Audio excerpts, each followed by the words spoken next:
In this week's episode, I'll give you some tips for controlling on-camera flash. We'll change our background exposure independent of our foreground exposure. Adorama TV presents Digital Photography One-on-One, where we answer your questions. Here's your host, Mark Wallace. Hi everybody, welcome to this week's episode of Digital Photography One-on-One. I'm Mark Wallace. Well, this week we have more questions about getting outside and shooting pictures on the go when you're traveling. And specifically, we got a question from Mike about on-camera flash photography. And Mike asked, what camera settings and flash settings are used to overpower the sun? I'm not asking about fill flash, but rather how to properly expose for a subject or model while underexposing the ambient light. Does high-speed sync figure into this scenario? Well, Mike, we're actually talking about two different things. And one is how to expose for the ambient light, and the second is how to expose correctly with our flash. The cool thing is when we add a flash to our camera, something magic happens, and that is that we no longer have just one exposure to work with, we actually have two separate exposures. The first is the ambient light, and that's the light we can't control, like the sun or street lamps or neon signs, things that are in the environment that we cannot control. And the second one is something we can control, and that's the light from our flash. And so when we're trying to overpower the sun, well, the reality is that the flash doesn't actually overpower the sun. What happens is we're underexposing the ambient light, in this case, the sun, and then what we're doing is we're using our flash to properly expose our subject.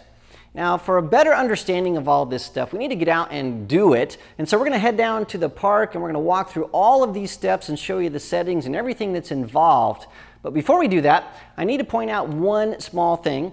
And that is that all cameras have the ability to control ambient and flash separately when we're shooting in manual mode, but Canon cameras have some abilities that other brands don't. So what I'm going to do is I'm going to show you these steps that work on all cameras first, and then I'm going to show you some tricks that are specific to Canon cameras. All right?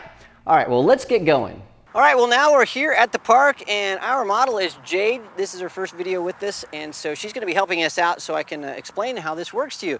So as I mentioned earlier, we have two different exposures that we're working with. One is the ambient light, the light that we can't control, like the sun that's setting behind us right now, and the light we can control, which is our flash. But what I want to do is start with just the ambient light. So what I'm going to do is I'm going to take the flash off the camera. Jade's going to hold that for me just to illustrate what we're doing. So the first thing I'm going to do is I'm going to take a photo, and what I'm going to do is I'm going to expose for the background. And so Jade is actually going to fall into darkness. That's okay. We're going to add a flash to balance that out here in a second. And then we're going to expose the background a little bit underexposed. So we're going to let it fall into darkness. So it's darker than it should be. And that's just to illustrate the point that we can control that ambient light in a certain way. So let me do that first, and then we'll add the flash. So Jade, look right at me. Now again, what I'm doing here is I'm exposing for the ambient light. So I'm looking right behind Jade actually, so she's not even in the scene. I'm doing this, and I have my camera set at about 7.1 and at a shutter speed of 800. So when I take a picture of Jade, we can see that the background is exposed okay, but Jade is underexposed because, well, we don't have enough light on her. Well, what I want to do though is I want to underexpose the background. Now to do this, I'm shooting in manual mode. What I want to do is increase the shutter speed. I need to make sure I don't change my aperture value, because the aperture value controls the quantity of light, and we need to let the flash go through that aperture and have it as wide as possible. So I'm going to leave that at 7.1, and then what I'm going to do is I'm just going to increase my shutter speed until my meter in my camera says I'm underexposed, and when I do that, I'll take a shot, and sure enough, Jade is almost completely in darkness and the background is underexposed. Now watch what happens. Let's apply that to having a flash on our camera. So Jade, if you'll hand me that. Now what we're going to do is I'm going to put the flash on the camera, and this is a Nikon D90. I'm going to turn on my flash. The flash is in ITTL mode, so it's just in auto mode, and I have focal plane on, so FP is on, and I've set that on my camera so I can have shutter speeds faster than 200th of a second, or maybe 250 for this camera. So now what I'm going to do is I'm going to put my shutter speed back to where it was when I had a good exposure, which was 800th of a second. My aperture is still at 7.1, so the background is going to be exposed correctly, and the flash will fill in on Jade, and so we'll get a balanced exposure. So Jade, look right at me. Beautiful, just like that. Sure enough, when we look at this, we get a great shot. Jade looks great. But what I want to do is I want to have that background drop and be a little bit darker. So what I'm going to do is I'm going to increase my shutter speed. So I'm going to take it up to, about, let's see, about 1/1600th of a second. And when I do, Jade remains at the same exposure. So the flash is giving out the same amount of light, and because the shutter doesn't have an impact on the flash, only the aperture, we didn't change that. So Jade, she stays exactly the same exposure, but the background is darker. We're controlling those independent of each other. And so the key here is the aperture controls the flash output, and the shutter controls the ambient light output, or the exposure. And so I'm going to increase and decrease the shutter just really quickly here to show you how the background gets brighter and darker really, really quickly, and Jade is going to stay exactly the same exposure. So we're going to take a few shots really quickly here. So this is 1600 at shutter speed, and then what I'm going to do is I'm going to take my shutter down to 640, and I'm going to take it down even to 200 so the background is overexposed. And I'm going to take it way up to 3200, and you can see really quickly in this series of photos the background is getting brighter and darker, and Jade is staying the exact same exposure in all of those. And that's how you can use this on any camera. Just set your camera in manual priority mode and shoot in manual, and you can have your flash on automatic TTL, ITTL, whatever your brand has. And the flash is going to keep up with your camera's doing, and since you're changing your shutter speeds up and down, the background will fall darker or brighter. It's a really cool thing that you can do, and it works with any camera. Now there's one thing that you have to be aware of.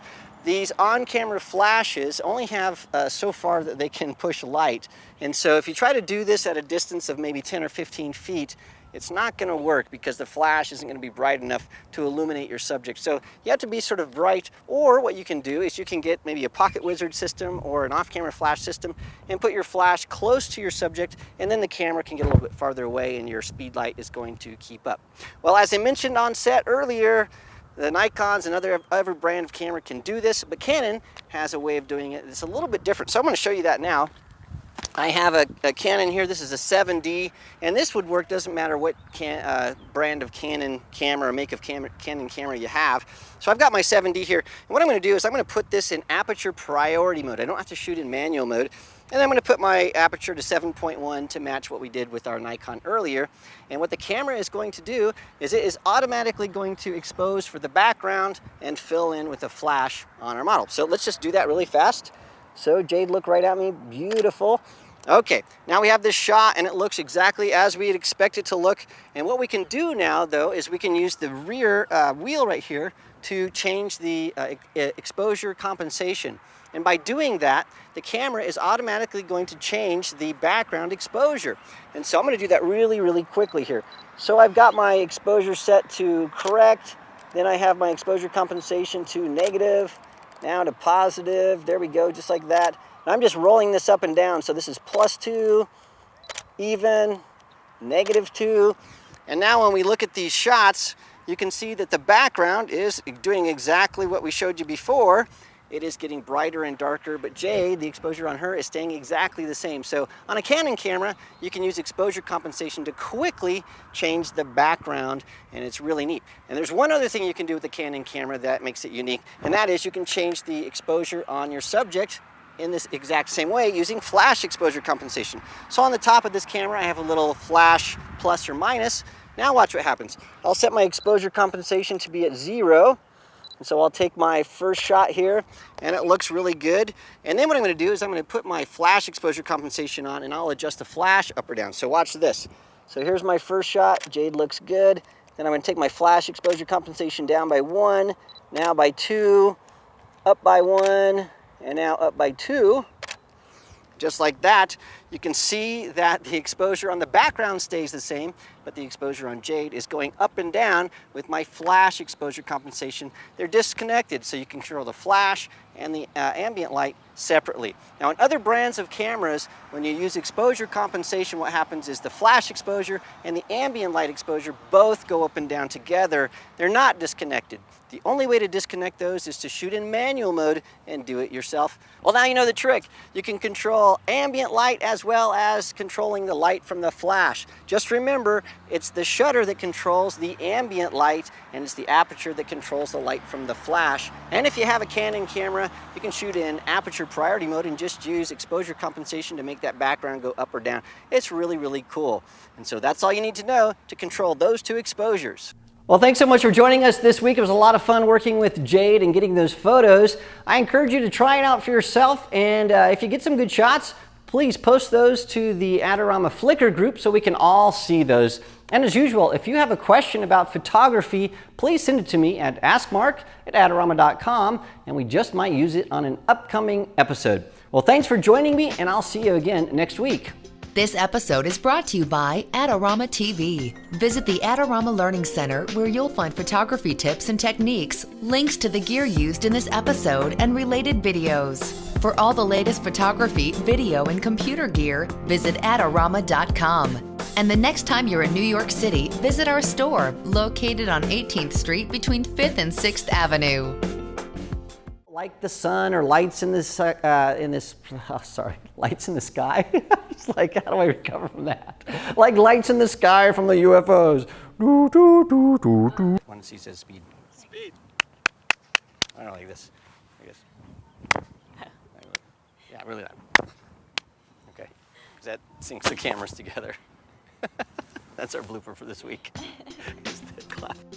Digital Photography 1-on-1 is written and produced by Snap Factory. For more information about our workshops, visit snapfactory.com.